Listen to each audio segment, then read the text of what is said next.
olvidarse algunas cosas. ¿Qué quiero decir con esto? Si estoy leyendo disnea y quiero saber cuáles son las causas de disnea, ordenarme y pensar en todas las causas respiratorias, que básicamente van a ser todas las que estuvimos viendo a lo largo de esta era, después en las causas cardíacas, después en las causas misceláneas, como puede ser una anemia, como puede ser una crisis de ansiedad, un reflujo gastroesofágico. Bien. Básicamente eso en relación a la disnea. Todo lo que tiene que ver con cianosis, ¿sí? Central y cianosis periférica, suele preguntarle muchas veces el doctor Rey, cuando hablamos de cianosis central, cuando hablamos de cianosis periférica, acuérdense, ¿sí?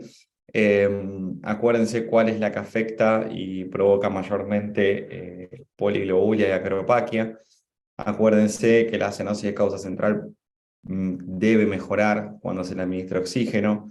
Acuérdense por qué causas un paciente puede tener una cianosis periférica y por qué causas puede tener una cianosis central, porque esa pregunta suele repetirse año tras año. Bien. Dentro de otro apartado de causas, la tos, ¿sí? Recuerden la famosa regla memotécnica de la grúa, ¿sí? Para las causas de tos crónica, con el reflujo gastroesofágico, el uso de los IECAS, el asma y el goteo postnasal, ¿sí? Básicamente eso es lo que tiene que ver con la tos. Y después ya nos metemos a hablar de todo lo que hemos visto este año más en profundidad, que son la hemoptisis, ¿sí? ¿Cuáles son las características de la hemoptisis? ¿Qué la diferencia de un esputo hemoptoico? ¿Cuáles son las razones por las cuales un paciente puede tener hemoptisis? Son muy importantes las causas más frecuentes, no se olviden de las más frecuentes, no se olviden de tuberculosis, no se olviden de cáncer de pulmón, de un absceso pulmonar, de una bronquiectasia, de un aneurisma de la arteria pulmonar. Todas esas son causas importantes que se asocian mucho a hemoptisis. Después están todas las otras que son más extrañas, como pueden ser las vasculitis, las enfermedades de Rendu-Osler, pero estas que mencioné recién, que son las más frecuentes, las tienen que tener bastante presentes, sobre todo si les preguntan en el examen oral y les hacen hablar de un paciente o les hacen preguntas sobre un paciente que presenta un cuadro clínico de hemoptisis. Profe, una consulta sobre hemoptisis. Si tengo, por ejemplo, hemoptisis y pienso, puede ser una vasculitis, ¿también tengo que descartar síndrome de Goodpasture, por si acaso? Es una de las razones por las cuales un paciente puede tener hemoptisis. Es una Ok, de las tantas causas. ok. Eh, y nos metemos en quizás lo más preponderante de la era, ¿sí? Esa pregunta de la que nadie va a escapar, tanto en el examen escrito y ni hablar en el examen oral, que es la neumonía, ¿sí? Nadie puede presentarse a rendir este examen si no estudió el capítulo de neumonía en su totalidad, porque la mayoría de las preguntas se van a desprender de este capítulo, sin ninguna duda. La mayoría de las preguntas se desprenden de este capítulo. Pueden ser preguntas que vayan desde una simple teoría, ¿sí? Es decir, de repente nos pueden preguntar cuál es el curso 65 que tantas veces hemos mencionado. También nos pueden preguntar cuáles son los agentes que mayormente causan esa neumonía. Pero también puede poner la neumonía en forma de caso clínico, sobre todo cuando vayan a rendir al hospital. Seguramente les planteen el caso clínico de un paciente, ¿sí? Que se presenta con tos, con disnea, con fiebre, lo característico que ya hemos charlado en más de una ocasión, y ustedes tienen que hacer toda la anamnesis, tienen que hacer todo el algoritmo diagnóstico de este paciente, la forma en la cual lo van a encarar, qué metodología de estudio van a utilizar, teniendo en cuenta toda la sintomatología. Las preguntas de neumonía en el examen van mayormente orientadas a esto, ¿sí? ¿A qué gérmenes pueden causarla? Porque uno entiende que la clínica ustedes ya la saben, entonces el caso clínico va a ser muy claro, con una disnea, con una tos, con fiebre, ¿sí? O uno de todos esos síntomas y el paciente consultando en guardia, pero el ejercicio que ustedes tienen que hacer es de qué manera voy a estudiar a ese paciente, de qué manera yo sé que eso que tengo enfrente es una neumonía y de repente no es otro cuadro clínico. Y ahí, bueno, tendremos que hablar del laboratorio, todo lo que venimos hablando martes tras martes y jueves tras jueves con los chicos que tenemos en la clase de casos clínicos. La placa de tórax, ¿qué puedo ver en la placa de tórax? El cultivo de esputo, ¿para qué hago un cultivo de esputo? ¿Con qué enfermedad, en qué enfermedad estoy pensando? Si voy a hacer un cultivo de esputo, más allá de que puedo rescatar el germen de la neumonía, el cultivo de esputo lo hacemos muchas veces pensando en que puede tratarse de una TBC y no una neumonía. Y la TBC, ustedes saben, son diagnósticos o es diagnóstico diferencial de la neumonía.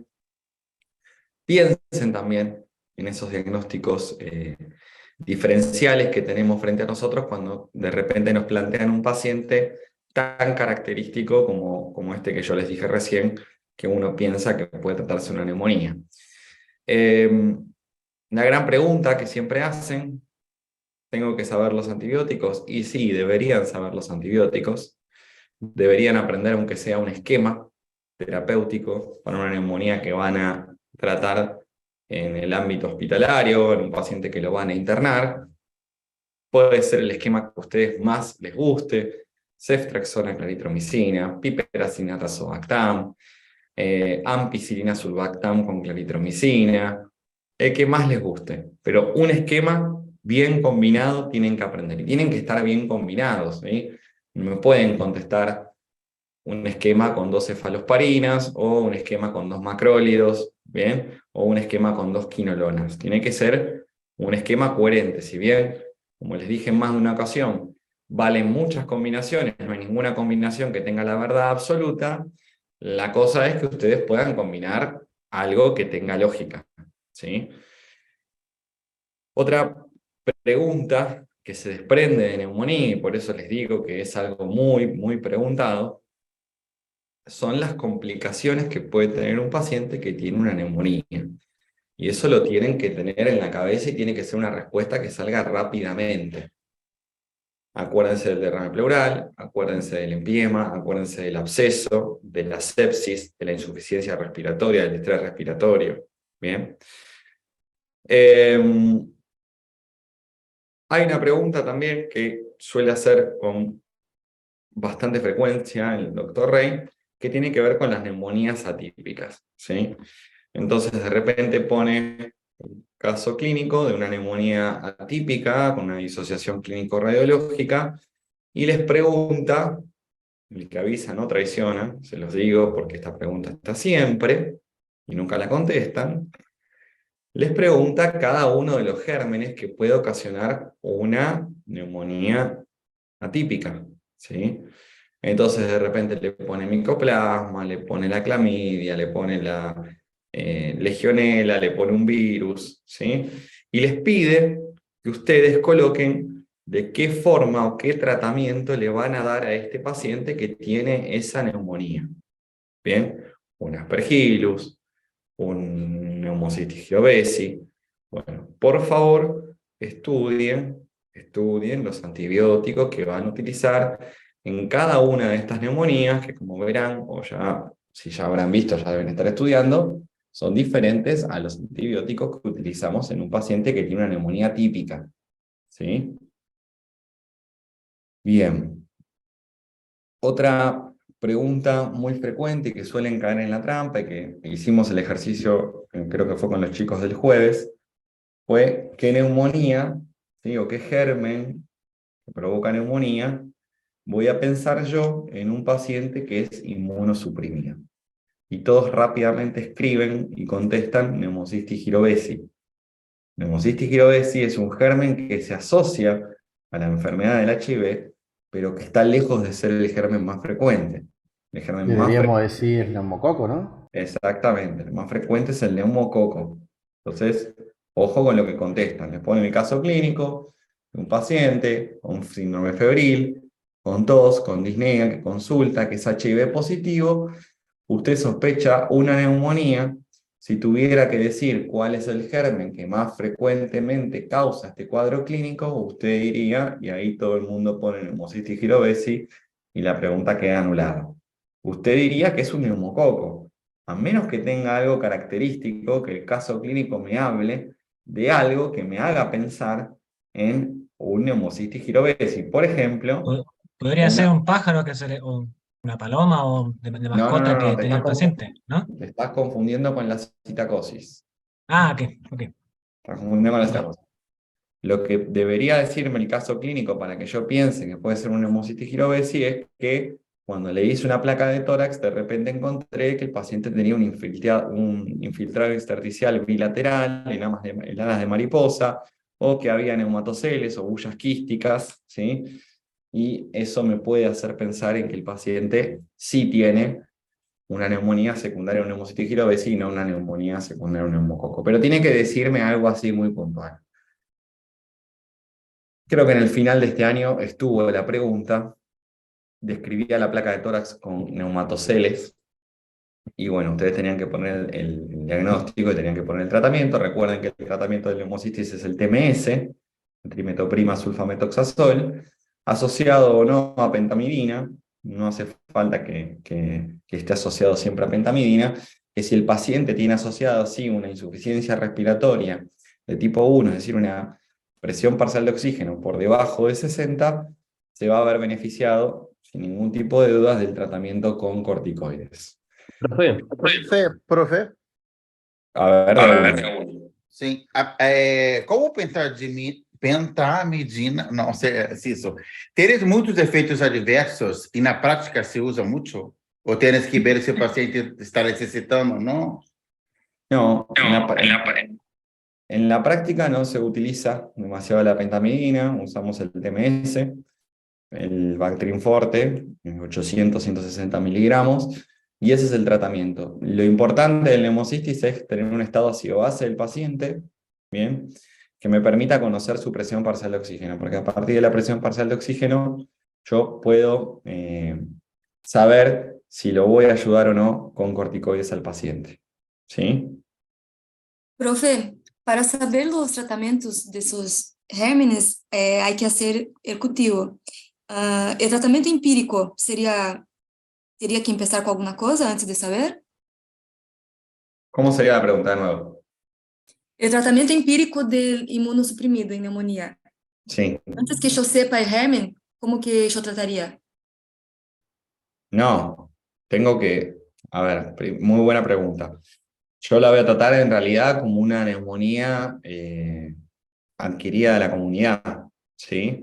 Y después, si yo rescato un neumocitis girovesi o de repente veo una placa de tórax que me genera dudas en un paciente que es HIV positivo, le pongo el TMS, ¿sí? Ah, ok. Eso también sirve para la neumonía intrahospitalaria. Hasta que yo sepa qué germen es. Exacto. Hasta Ah, que yo ok. tenga el rescate del neumocitis. A veces, ustedes saben, lo hemos charlado, el hemocultivo tiene un rédito de un 30%, entonces no siempre puedo obtener el rescate del agente microbiológico que está causando la neumonía. Pero uno se aferra a ese 30% y espera poder rescatar de alguna manera ese germen para poder darle el antibiótico más adecuado a partir del antibiograma, que es el que me va a indicar la sensibilidad. Si yo tengo un paciente en el que está inmunosuprimido y que tiene una neumonía porque tiene leucocitosis, está con disnea, tiene fiebre, tiene tos y tiene todo para que yo piense que es una neumonía, lo que debo hacer en un paciente que está HIV positivo es tratarlo, ¿sí? Como si fuese una neumonía adquirida de la comunidad, y rápidamente tratar de obtener un hemocultivo con información para ver qué germen la está provocando. Y rápidamente tener una placa de tórax para ver si tiene algún patrón característico para neumocistis, y estar muy atento en estos pacientes a la evolución clínica, ¿sí? Si yo inicié el tratamiento con ampicilina, sulbactam y claritromicina y a las 48 horas el señor o la señora hacen fiebre, evidentemente no estaría acertando con el antibiótico y probablemente puede llegar a tratarse de una hemocitis girovesi. Ah, sí, ahora me quedó claro. Gracias. Bien. Profe, em relação à pneumonia intra-hospitalária, mira, estou trabalhando aí em Torno e vem um paciente que está com uma pneumonia depois de 72 horas, está aí. Pero os pacientes que estão aí, essa semana estão rondando com pseudomonas. Isso é claro ou não? A ver, porque no te entendí mucho. Estaban en el hospital internados y hicieron una neumonía intrahospitalaria por Pseudomonas.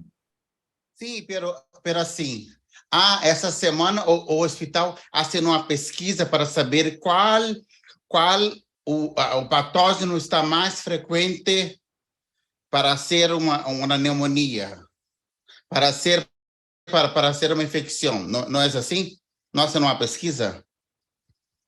No, o sea, vos decís hacerle hemocultivo a todos los pacientes. No entendí la pregunta. Não, Yo não. creo que se refiere a que No estoy. como que yo creo que se refiere como que la ¿Entendió? causa más común en la parte intrahospitalaria sería la pseudomonas. Creo que eso sería tu pregunta, ¿no? Não. Estou trabalhando aí numa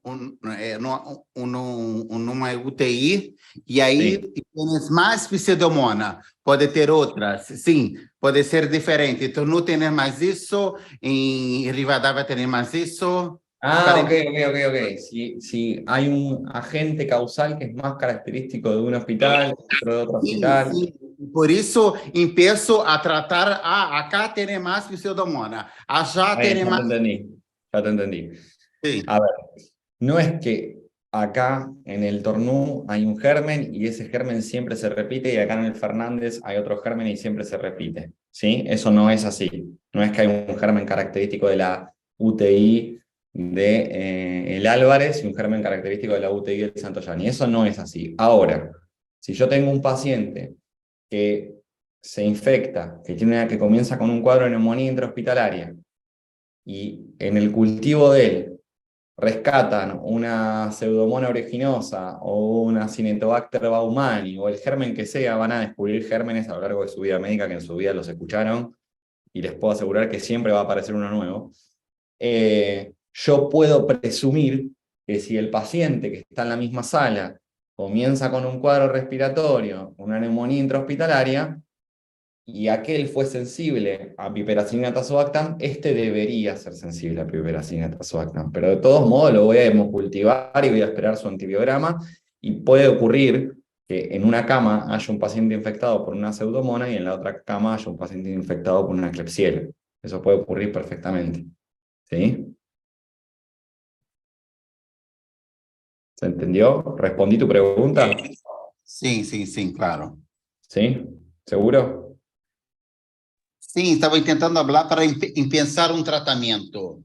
Mira, o paciente acá ao lado está com uma pseudomonas. Vou tentar, então, pero tienes que fazer sí ou sí um hemocultivo para saber si es lo mismo, sim. Y sí, porque si no estamos presumiendo. Es como que yo cada neumonía que venga, que en realidad lo hacemos, cada neumonía extrahospitalaria que yo tenga adquirida en la comunidad, yo piense que va a responder el 100% a la ampicilina sulbactam con claritromicina porque estoy pensando en el neumococo. Pero quizás no es un neumococo. Hay otros gérmenes que pueden causar neumonía extrahospitalaria, ¿sí? Entonces, no me tengo que dejar sesgar y no tengo que hacer yo el ejercicio de asociación sin tener algo que me confirme, ¿sí? Porque le puedo estar coartando la posibilidad de poner un antibiótico al cual sea sensible. Quizás es resistente el germen que tiene a la piperacilina tazobactam y de repente es sensible al imipenem, ¿sí? Y todo eso, la única forma que tengo de confirmarlo es si yo hago un hemocultivo de ese paciente y veo de qué manera se comporta el paciente clínicamente. Si no, difícil. ¿Bien? Profe, yo tengo una duda. ¿Sí? Ponele en el examen, ponemos bien los antibióticos, pero no ponemos los miligramos. ¿Eso se considera que está mal? No se considera que está mal, pero si pueden recordar la dosis, mejor. Obviamente prefiero que acierten los antibióticos, ¿sí? Me conformo con que acerten los antibióticos. Si pueden recordar la dosis, mejor. No es que va a estar mal la pregunta. Está mal que me digan que a un paciente que van a internar le van a dar amoxicilina clavulánico. Si le van a dar amoxicilina clavulánico, ¿para qué le internan? Si se lo van a dar por boca. Eso está mal. O que me digan que a un paciente que mandan a la casa le van a dar ampicilina. ¿Cómo le van a dar la ampicilina si la ampicilina es vía endovenosa? Eso está mal. Eso es una respuesta que anula una pregunta. ¿sí? No colocar la dosis. Y es una respuesta que lamentablemente sigue pasando año tras año. Este es el 6º año que doy clase en la facultad, va a ser el 7º, 8º que voy a corregir exámenes, porque ya antes lo ayudaba al doctor Rey a corregir. Y es una respuesta que lamentablemente sigo viendo, ¿sí? Y no pueden, ustedes que ya están a nada de ser médicos, tener ese tipo de errores, pues son errores groseros, ¿sí? Una dosis no es un error grosero, porque todos nos podemos olvidar una dosis. Está todo bien, no pasa nada. Ahora, confundirme un antibiótico que le voy a indicar a un paciente, que le voy a hacer una receta y que voy a ir a la farmacia, y no puedo decir que el pipertazo se lo voy a dar en la casa. Un error grosero, ¿sí? Eso sí lo tienen que tener bien clarito. Tienen que saber cuáles son los fármacos que van por vía endovenosa, que le van a dar a un paciente que van a dejar internado, y cuáles son los que no. Cuáles son los que van a usar en forma ambulatoria. No le van a dar cefalexina al paciente. Si eligen cefalexina, está perfecto. Le van a dar cefalexina, bueno, ¿para qué lo internan? Si le van a dar cefalexina. Darle la cefalexina y que se quede en la casa.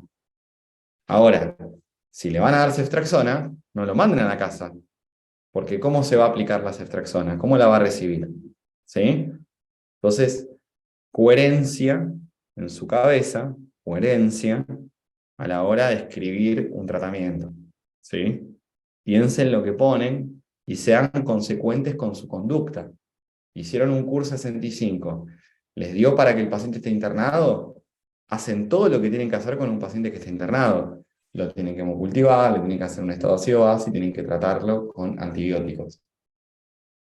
¿Está bien? Sí, una cosa. En el libro decía que en las personas de grupo 2, o sea que ya más o menos que las vas a internar, ponele, decía que se podía dar por endovenoso amoxiclavulánico y claritromicina. No. Claritromicina sí. Se puede dar oral o endovenosa. El amoxiclavulánico es la presentación oral de la ampicilina y el sulbactam. Una forma oral y la otra en forma endovenosa. No, estoy acá con livro abierto. No sé si está confundiendo. Acá está oral. Oral. ¿Qué cosa? Amoxicilina clavulánico. Claro, Acá y oral. Sí, pero decía como arriba que se daba, o sea, se daba a entender como que decía que se podía dar. creo que está hablando solo sobre la ceftriaxona más claritromicina. Ah, No, ok. igual, en el libro aparece como tratamiento de internación en amoxiclavulánico. Sí, pero no tiene lógica. Piénsenlo un segundo. Ustedes van a dejar internado a un paciente por una semana para dar la amoxicilina clavulánico, que lo puede tomar en la casa. No, igual, dice que es acompañado con claritro.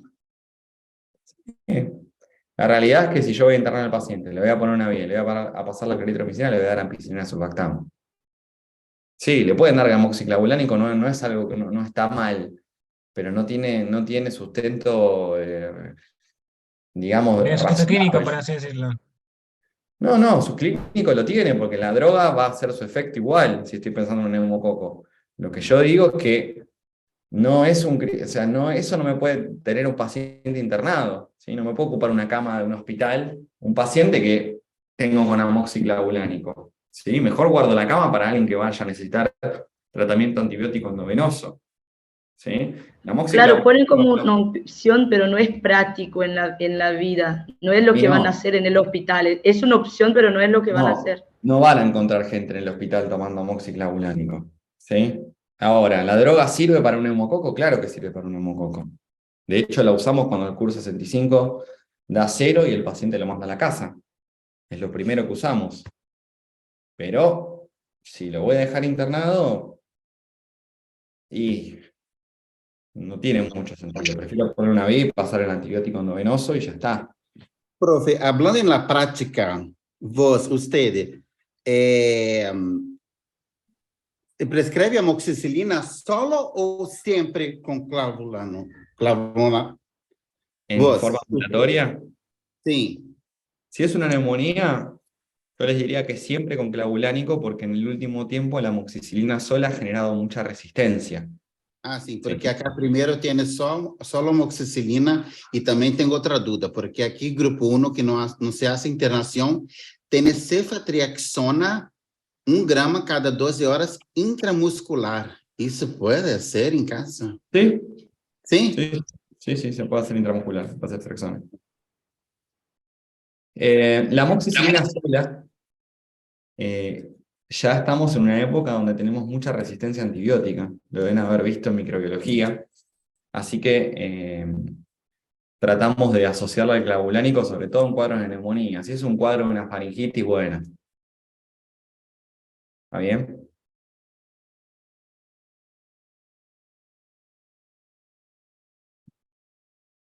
¿Algo más que quieran preguntar de neumonía?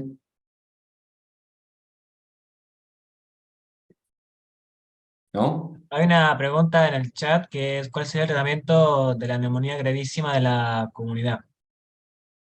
Bien, ya vamos a llegar. Ya vamos a llegar. No mantén el orden. Ya vamos a llegar.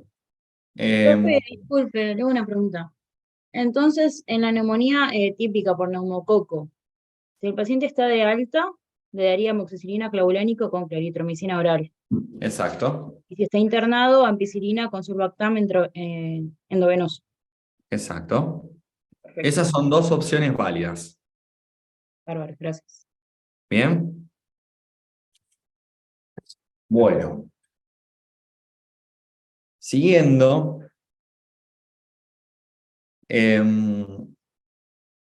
Tengamos en cuenta la asociación más común como complicación de la neumonía, que es el derrame pleural. ¿Sí? Recuerden que el virus Coxsackie es el que mayormente provoca cuadros de pleuritis seca, que es muy poco frecuente, pero he visto la pregunta en algún examen, por eso se los digo. Y el derrame pleural, que sí es bastante más frecuente, ¿bien? Que tiene la particularidad de ese famoso borramiento del seno costofrénico en la placa de tórax, que me permite deducir que el paciente está cursando un derrame pleural. ¿Y en quién voy a pensar? En los pacientes, como ya hemos visto en las clases, que de repente están internados por una neumonía, que evolucionan en forma desfavorable, que persisten febriles, que están con disnea, que comienzan con tos, es decir, que habían presentado una mejoría transitoria y de repente empeoraron, o que nunca lograron la mejoría. Esos pacientes por lo general tienen alguna complicación asociada, en este caso podría pensar en un derrame pleural, es lo primero que debería pensar en un paciente internado por neumonía, y para ello debería hacer una placa de tórax, y en la placa de tórax evidenciar este borramiento del seno costofrénico, o hacer directamente una tomografía computada y ver el derrame pleural como esa imagen hiperdensa en la base. Recuerden que para el derrame pleural debemos hacer la toracocentesis, que la toracocentesis es el procedimiento que utilizamos para poder realizar los criterios de Light, y a partir de eso conocer las causas de los derrames pleurales, si son derrames exudados o derrames trasudados. Recuerden las causas de cada uno, ya lo vieron el año pasado en semiología. Las toracocentesis no solo son diagnósticas, ya lo saben, lo hemos hablado, las toracocentesis también son procedimientos que sirven para poder hacer terapéutica y aliviar la disnea del paciente, extrayendo un volumen de líquido, y que a partir del líquido pleural no solamente puedo calcular los criterios de Light, sino que el líquido pleural puede presentar determinadas características que me hagan pensar en una u otra patología. Por ejemplo, los líquidos pleurales ricos en adenosina de aminasa, característico de la TBC, lo mismo que los que son ricos en linfocitos, ¿sí? Que también me pueden hacer pensar en un paciente que tiene un derrame pleural secundario a neoplasia, secundario a causa tumoral, que por lo general son estos casos clínicos que les ponen en los exámenes de un paciente que tiene clínica de un derrame pleural, que debutó con una neumonía, se complicó con este derrame, y a la hora de ustedes intentar evacuar ese derrame, lo que ocurre es que el derrame se evacúa, pero rápidamente vuelve a aparecer, y eso es bien característico de una etiología neoplásica. ¿Sí? Del derrame pleural, eso. Recuerden los criterios del empiema, ¿sí? Con la glucosa baja, con el pH menor a 7,15, que los empiemas muchas veces son de resolución quirúrgica cuando no logramos la resolución mediante el tubo de drenaje o el tratamiento antibiótico. Y básicamente eso en relación a las complicaciones más frecuentes de la neumonía. ¿Sí? ¿Alguna duda de esto? Entonces, cuando la causa es exudado, el tratamiento sería solo la toracocentesis. No. Cuando la causa es exudado, probablemente el origen sea infeccioso. Entonces el tratamiento será el tratamiento antibiótico que necesite ese paciente, y la toracocentesis me puede ayudar a aliviar si es un derrame pleural de importante volumen. ¿Sí? El Lo libro mismo que EPM, entonces.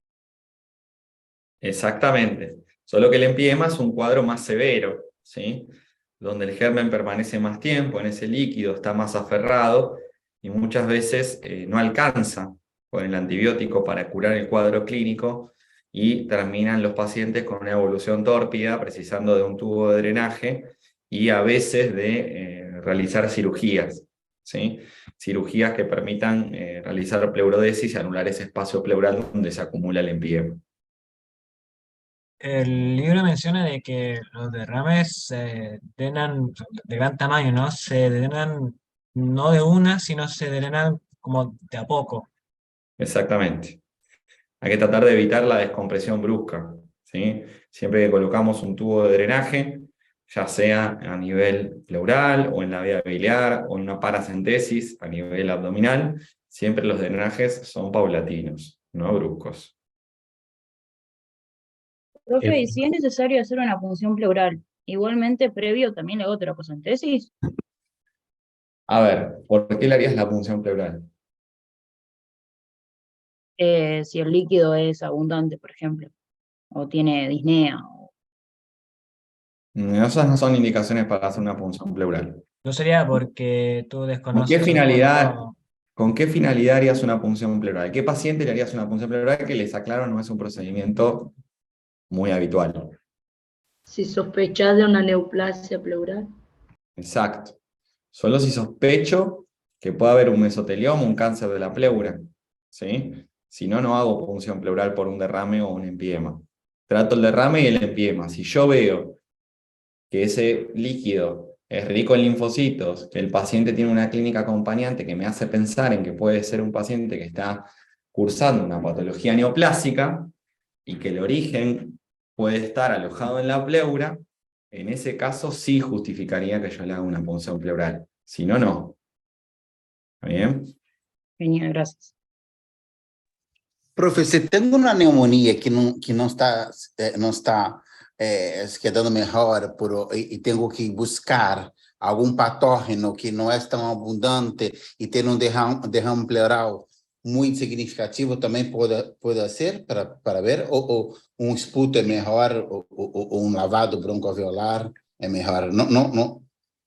El derrame pleural, la toracocentesis solamente la voy a hacer cuando el derrame pleural sea un derrame pleural, primero que tenga un volumen que justifique hacer la toracocentesis, ¿sí? No que sea un derrame pleural pequeño. Pues un derrame pleural pequeño voy a esperar que se reabsorba. ¿Está bien? Si es un volumen que me hace pensar que está generando el cuadro respiratorio del paciente, llámese disnea, llámese tos, en ese caso sí voy a hacer la toracocentesis, pero no una neumonía le voy a hacer una toracocentesis gratuitamente. ¿Sí? ¿Está bien? Profe, ¿al ampisulbactam lo combinás con claritromicina o se puede dar sin? Por lo general se combina con claritromicina. Bien. Bueno, me dan 5 minutos y vuelvo para hacer ese llamado que les Sí, dije. profe, ningún problema. Ya vuelvo, ¿sí? Denme un segundito.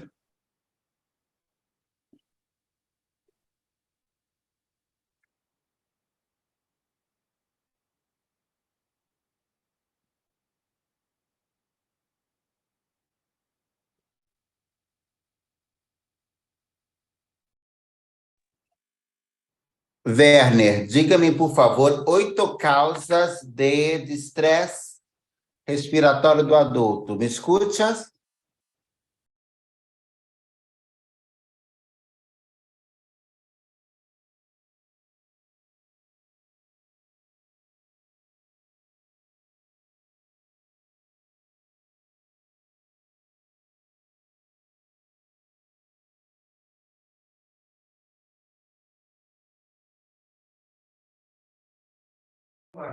Hay que contestar.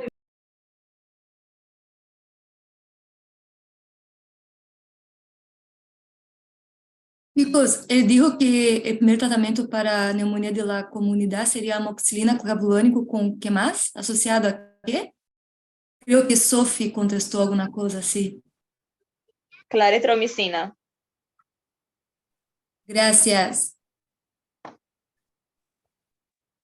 Gracias, Natasha. De nada. Reconheci sua voz. E eu a sua.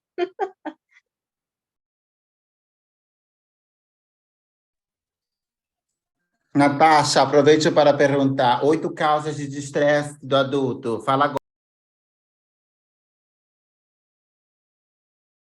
Vamos tirando. Sepsis, aspiração de vômito, pancreatites, ACV, choque, semi-ahogados, politraumatismo. Aí estão algumas.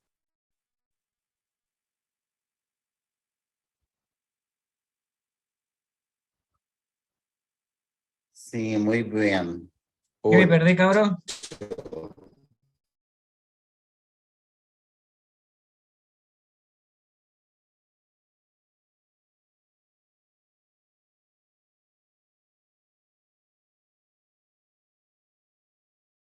Che, ¿vieron que sarcoidosis está en todas partes del libro?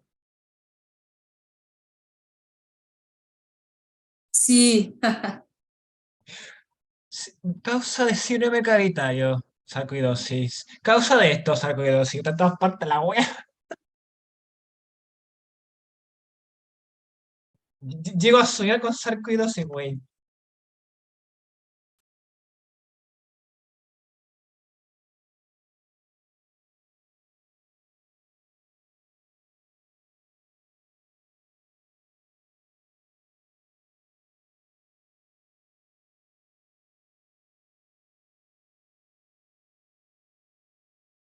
Profe, no se preocupe. Ya estamos, bueno. Neumotórax, ¿sí? Fue una de las últimas cosas que vimos. Recuerden las causas de neumotórax, la clasificación de los neumotórax en espontáneos, secundarios, ¿sí? Síndromes cavitarios pulmonares. Recuerden no solo la TBC, los otros gérmenes. Por favor, acuérdense los otros gérmenes que provocan síndrome cavitario pulmonar. El año Creo que pasado... creo que son en total como 15 o 17 causas de síndrome cavitario. Incluida la sarcoidosis, ya que el 25% de la estadio 2 de la radiografía te da sarcoidosis. O sea, te da síndrome cavitario. Yo les digo una cosa. El año pasado hubo una pregunta básica que decían, el examen de neumo, síndrome cavitario, ¿sí? El paciente tiene un síndrome cavitario. Los gérmenes que pueden producirlo son, nombre, no me acuerdo cuántos eran, ¿sí? Así que a estudiar síndrome cavitario. Tuberculosis, creo que no hace falta que hagamos mucho más repaso. Acuérdense, en la anamnesis, el caso clínico es muy característico en TBC. Es un paciente en condiciones de hacinamiento, es un paciente que perdió peso, que tiene hemoptisis, que tiene tos crónica. Piensen en TBC cuando el caso clínico va por esos caminos y recuerden las dosis, ¿sí? Y los fármacos y los tiempos de los antifímicos, ¿sí? Los 4 antifímicos que van a utilizar, cuáles son los eventos adversos de estos antifímicos, de qué forma se indican, ¿sí? Las 4 drogas por 2 meses, 2 drogas por 4 meses. Por favor, eso ténganlo en la cabeza. De asma, ¿sí? De asma, el grupo de fármacos, ¿sí? Y sean ordenados a la hora de hablar de qué forma van a tratar un paciente asmático, ¿sí?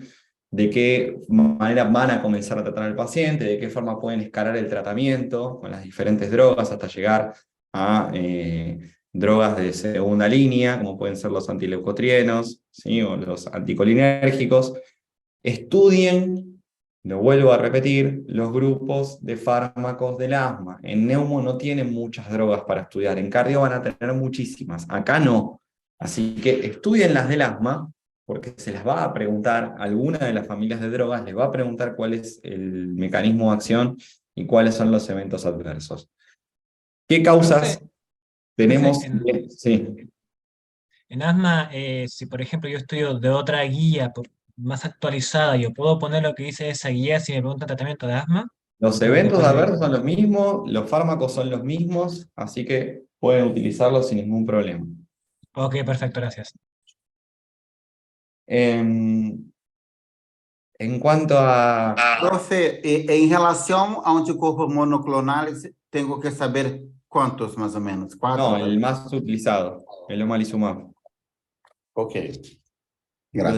diagnósticos diferenciales de crisis asmática, ¿sí? Es decir, de broncoespasmo, cuáles son todas las enfermedades que pueden provocar el broncoespasmo, de qué forma diagnostican un asma, no olviden la espirometría, no empiecen con la placa de tórax, la tomografía, porque ya saben que el asma, el diagnóstico es clínico y con el uso de la espirometría.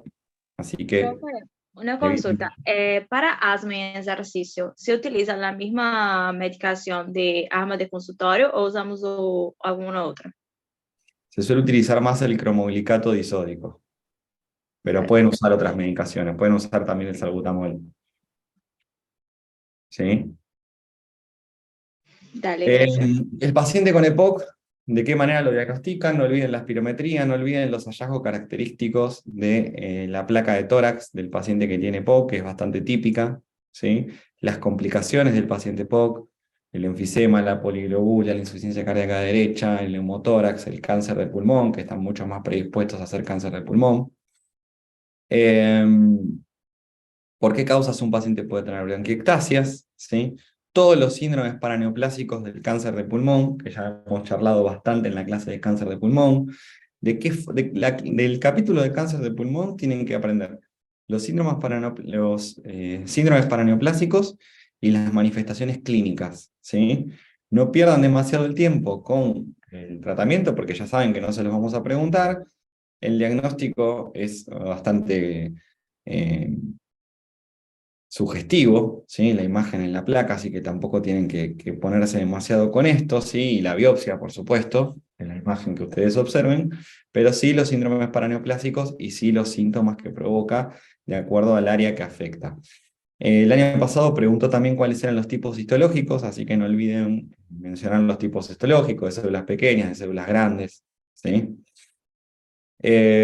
Profe, ¿cuál es Sí. el síndrome paraneoplásico más común? La secreción inadecuada es de ACTH. Bien. Bien, ¿qué más? El síndrome de vena cava superior, ¿sí? ¿Cómo se puede presentar? A ver, ¿qué más tienen acá en el programa? Profe, podrían preguntar Sí, también, por ejemplo, ¿qué otras patologías causarían el síndrome de la vena cava superior? sí, puede El libro ser. dice que cáncer de mama y linfoma no Hodgkin también te provocan el síndrome de la vena cava superior. Ujú, exactamente. Ok. De apnea del sueño, ¿sí? El diagnóstico con la polisomnografía, los diagnósticos diferenciales, de qué forma van a tratar, todas las medidas higiénico-dietéticas que van a tomar para con el paciente que tiene apnea, de qué forma se puede complicar este paciente que tiene apnea, ¿sí? Las causas de PIC, que es una pregunta bastante frecuente que hace el doctor Rey. Estudien las causas de PIC, sobre todo sarcoidosis, ¿sí? Que ya les dije, que suele preguntar con mucha frecuencia, de qué forma se presenta el paciente con sarcoidosis, de qué forma se presenta el paciente que tiene fibrosis pulmonar idiopática y de qué forma la tratan, ¿sí? Son todas preguntas que suelen repetirse año tras año. Em Fibrosis relação a quística, uma lo mismo. via aérea, respiradores, pressão positiva, pressão negativa, essas coisas Ya vamos não? a llegar, ya vamos a llegar. Não, mas isso pergunta sim ou sim? Não. Ahora vamos a llegar a hablar de estrés y depresión positiva. Fibrosis quística también es una pregunta bastante frecuente en el examen escrito. Estoy hablando del examen escrito, ¿sí? Recuerden las manifestaciones multisistémicas de la fibrosis quística, de qué forma se puede complicar, cuáles son los tratamientos que tenemos para ofrecer al paciente, que básicamente son antibióticos en caso de que esté infectado y si no, lamentablemente va a requerir del uso de corticoides, no mucho más que eso. A ver, ¿qué más? Miren que voy avanzando.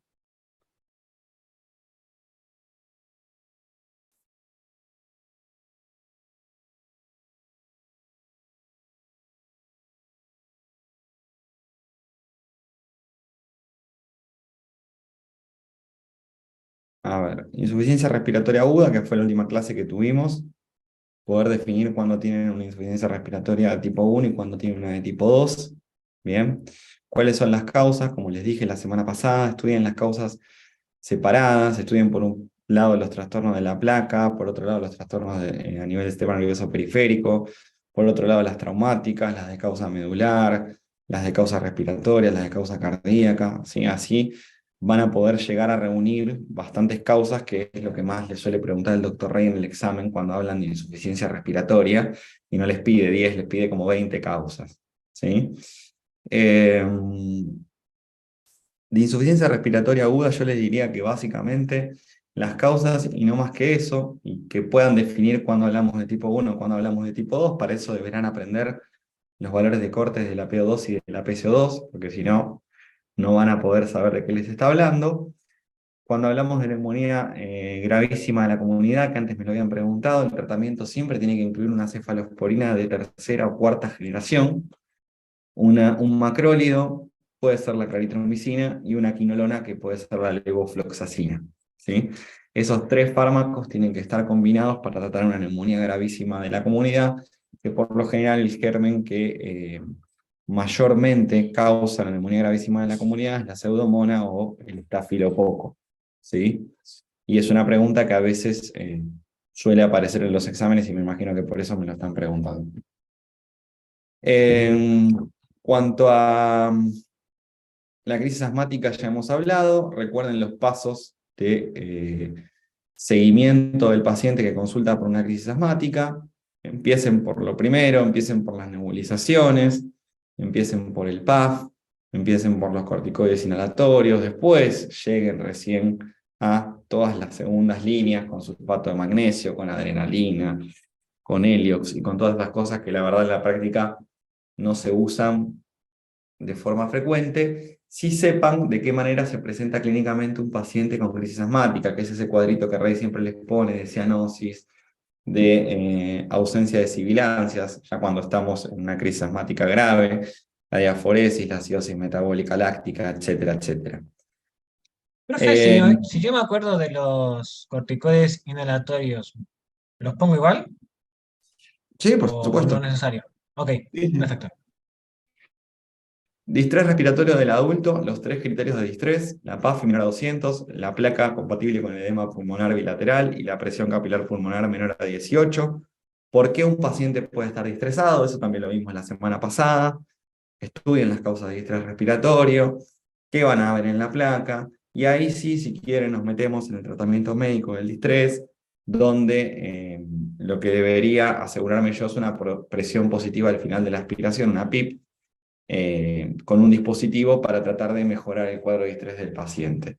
Nadie les va a preguntar cómo se calcula esa PIP, ni cómo se calcula la PAF, ni de qué manera se coloca, simplemente que conozcan este concepto de presión positiva al final de la aspiración, qué tan importante es en el paciente que está distresado, ¿sí? Y que los corticoides muchas veces son útiles en los pacientes que se distresan, pero no son un tratamiento indicado de primera línea, sino que solemos esperar la evolución clínica del paciente a la administración externa de oxígeno para ver cómo responden. Y creo que con eso ya estaríamos con el repaso de lo más importante de la era de Neumo.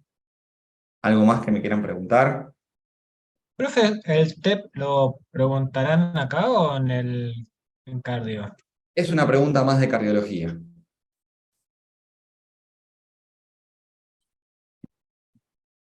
¿Sí? ¿Dudas? ¿Todos los que Profe, están todo el acá tema rinden la de... semana que viene? Sí. No, ¿Algunos No, rinden el profe. otro lunes? un grupo rinde el otro lunes. Bueno, Profe, Comisión 1 rendimos el otro lunes.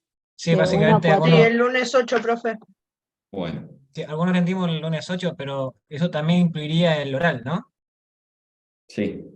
No, el oral me parece que el oral nos van a decir en la semana. Yo creo que la Sí, no, semana que más viene vale, no, rendimos no. oral y el lunes de 8 rendimos el Todos escrito. rinden oral. El día que les toque el oral, eso se lo van a informar en la semana. Ok, entonces tenemos que estar Bueno, expectantes cuando, si rendimos la próxima semana oral o el 8. No, suelen poner el fin de semana los días de cada comisión que rinden oral. Yami, la del tornú por lo menos, hace eso. Bueno, muchos Profe, una éxitos. pregunta, perdón. El tema de asistencia respiratoria mecánica, del ECMO y todo No. eso, ¿incluido o separado lo puede llegar a tomar? ¿No? Bueno, eso es manejo del terapista. Queremos que conozcan en qué patologías de todas las que vimos se puede llegar a utilizar asistencia respiratoria mecánica, pero no en el manejo. Bien, gracias.